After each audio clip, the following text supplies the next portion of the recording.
జాతిని ఈరోజు కించపరిచే విధంగా చేయకండి.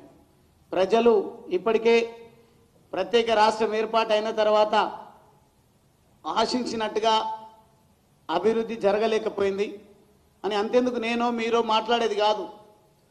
స్వయానా కల్వకుంట్ల కవిత గారు అప్పుడున్నటువంటి ప్రభుత్వం ఆశించిన స్థాయిలో భౌగోళిక తెలంగాణ వచ్చింది కానీ సామాజిక తెలంగాణ రాలేదని ఆమె మాట్లాడుతూ పక్క ఆమె వంతుగా ఎవరు ప్రేరేపిస్తే చేస్తున్నారా లేకుంటే తానే స్వయంగా కార్యక్రమాల రూపకల్పన చేసుకొని ముందుకు పోతా ఉన్నారో అది పక్కన పెడతాం.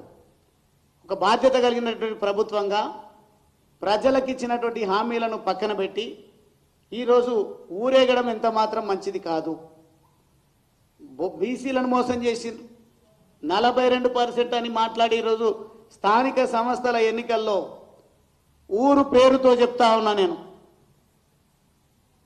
గతంలో మొన్న ప్రెస్ కాన్ఫరెన్స్లో కూడా చెప్పడం జరిగింది. ఒక ఉదాహరణ, ఈరోజు లింగాల మండలం అంబటిపల్లి అనే గ్రామంలో అత్యధికులు బీసీలు ఉన్నారు.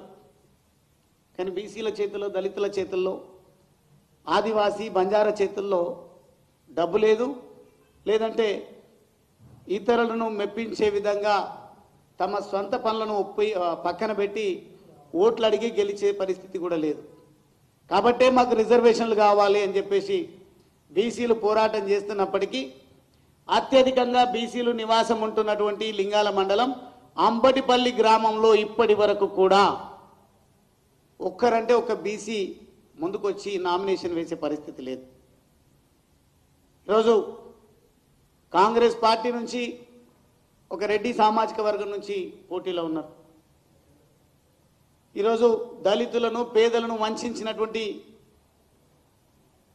బీఆర్ఎస్ పార్టీ నుంచి కూడా ఒక ఫార్వర్డ్ క్యాస్ట్ కమ్యూనిటీ నుంచి అభ్యర్థి పోటీలో ఉన్నారు.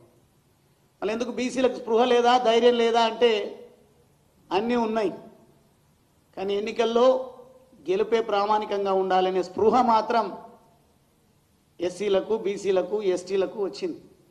కాబట్టి ప్రస్తుతం ఉన్నటువంటి పరిస్థితుల్లో పోటీపడి గెలిచే పరిస్థితి లేదు. కాబట్టి మీరు ఇచ్చినటువంటి స్వేచ్ఛ, మీరు ఏర్పాటు చేస్తున్నటువంటి బెల్ట్ షాపులు, మీరు చేస్తున్నటువంటి దందాలు, వీటన్నిటి వల్ల ఖర్చు భరించే పరిస్థితి లేదు. కాబట్టి నిజంగా ఒక సామాజిక పోరాటాన్ని చేద్దాం. ఈ ప్రస్తుతం జరుగుతున్నటువంటి ఎన్నికల విషయాన్ని పక్కన పెట్టి రాబోయే ఎన్నికలలో ఆ జెడ్పీటీసీ కానీ, ఎంపీటీసీ ఎన్నికల్లో కానీ, ఎంపీపీ ఎన్నికల్లో కానీ, లేదంటే అసెంబ్లీ పార్లమెంట్ ఎన్నికల్లో కానీ మా సత్తా చాటుతామని ఇప్పటికి కూడా బీసీ సంఘాలు పోరాటాలు చేస్తూ ఉన్నాయి. ఆదివాసీలు ఆలోచన చేస్తూ ఉన్నారు. నిజంగా చూడండి, ఈరోజు ఆదివాసీ గూడాలలో కాంగ్రెస్ పార్టీ వెళ్ళి ఓట్లు అడిగే పరిస్థితి లేదు. నేను చెప్తున్నా, ఇప్పటికి కూడా నామినేషన్లకు సమయం ఉంది. దమ్ముంటే అప్పాపూర్ పెంట గ్రామ పంచాయతీకి సంబంధించినటువంటి గ్రామానికి వెళ్ళి రేవంత్ రెడ్డి గారి పార్టీ నుండి ఎవరినైనా నామినేషన్ వేయమనండి. ఎందుకు వేయలేకపోతా ఉన్నారు, ఎందుకు వెళ్ళలేకపోతా ఉన్నారంటే ఆదివాసీలు, బంజారాలు, దళితులు, బీసీలు అగ్రవర్ణాల్లో ఉండి వ్యవసాయం పైన ఆధారితంగా ఉన్నటువంటి నా రైతులు ఈ పార్టీని విశ్వసించే పరిస్థితి లేదు. కాబట్టి అక్కడికి వెళ్ళి నామినేషన్స్ వేయడానికి కూడా సాహసం చేయడం లేదు. కాబట్టి ఈ సందర్భంగా ఓపెన్గా చెప్పదలుచుకున్న నేను, ఎక్కడ క్షేత్రస్థాయిలో కాంగ్రెస్ పార్టీకి ఉనికి లేదు. కాబట్టి ఈ ఉన్నటువంటి సదావకాశాన్ని, ప్రజాధనాన్ని దుర్వినియోగం చేసే అవకాశం వారికి దక్కింది. కాబట్టి డిసెంబర్ 9న ఆనాటి బలిదేవత, ఈనాటి రేవంత్ రెడ్డి గారి కన్న తల్లి సోనియమ్మ గారి పుట్టినరోజును పురస్కరించుకొని సంబరాలు చేస్తూ ఉన్నారు రాష్ట్ర వ్యాప్తంగా. మీరు సంబరాల్లో మునిగి తేలండి. పేద ప్రజలు ఇబ్బందుల్లో కూరుకుపోయి ఉంటారు. కానీ మీరు మాట్లాడే మాటలు, మీరు చేసేటువంటి డ్రామాలను ప్రజలు చూస్తూ ఊరుకోరు. ఎప్పటికి కూడా తిరుగుబాటు మొదలవుతుంది. రేవంత్ రెడ్డి గారిని ఖచ్చితంగా ఈరోజు మెస్సీ గారితో ఫుట్బాల్ ఆడుతూ ఉన్నారు. అదే షోలు తప్పని పరిస్థితుల్లో మా మీడియా మిత్రులు చూపించే పరిస్థితి వచ్చింది.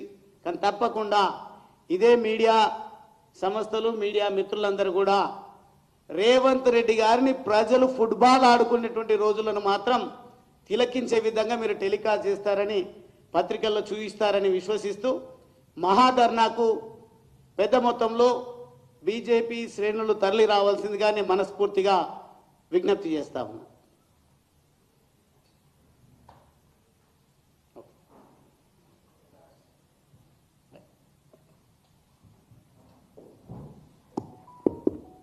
సంబంధించినటువంటి ఇరిగేషన్ ప్రాజెక్టు పైన కానీ ఈ మధ్య కాలంలో నిర్వాసితులైనటువంటి అచ్చంపేట మండలంలో ఒక తండాలో జరిగినటువంటి పరిస్థితి మీకు అందరికీ మనందరికీ మీడియా ద్వారా తెలుసు.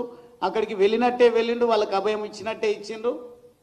కానీ ఆ తండావాసులకు ఏమి ఇబ్బంది జరిగిందనే విషయంలో ఇప్పటి వరకు కూడా దృష్టి కేంద్రీకరించలేదు, వాళ్ళకి నష్టపరిహారం చెల్లించలేదు, వాళ్ళని ఆదుకునేటువంటి ప్రయత్నం చేయలేదు. ఏమనంటే ఎస్ఎల్బీసీ పర్యవేక్షణ కోసం నేను వెళ్ళినా, ముంపు బాధితులను పరామర్శించడానికి వెళ్ళినా అని చెప్పారు తప్ప అచ్చంపేట నుండే వచ్చిన అచ్చంపేటను అభివృద్ధి చేసి చూపిస్తా అని ఓట్లు అడిగి గెలిచినటువంటి ఈ ముఖ్యమంత్రి గారు సొంత నియోజకవర్గం అంటే పుట్టిన నియోజకవర్గానికి సొంత గ్రామానికి రోడ్డు వేసుకున్న దానికే నష్టపరిహారం చెల్లించలేదు. వేలాది ఎకరాలు సేకరించంట